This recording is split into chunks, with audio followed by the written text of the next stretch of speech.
Right now, our Politics Sentiment API shows a sentiment score of -0.09, which is notably more negative compared to historical norms.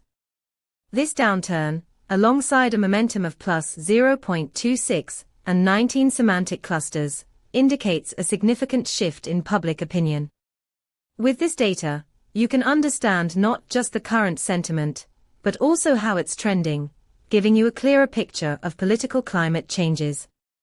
For instance, if you're building a political analysis tool, these insights can help you gauge the public's response to recent policy announcements or debates.